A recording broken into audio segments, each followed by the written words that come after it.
అమ్మా మా ఆయన ఒప్పుకోడమ్మా. నాకుండేది నువ్వు ఒక్కటే కూతురు కదమ్మా.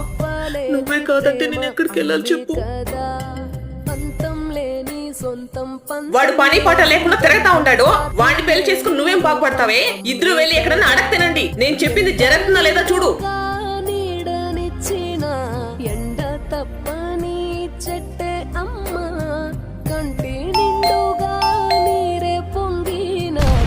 మళ్ళీ వచ్చావేంటమ్మా? ఆయన చూస్తే పదండి అత్తయ్య లోపలికి. కూర్చోండి అత్తయ్య. ఏంటి జనం అలా చూస్తున్నావు? మీ అమ్మ మన ఇంటికి వస్తే తిప్పి పంపించేసావంట. నీకు కొంచెమైనా బుద్ధి ఉందా?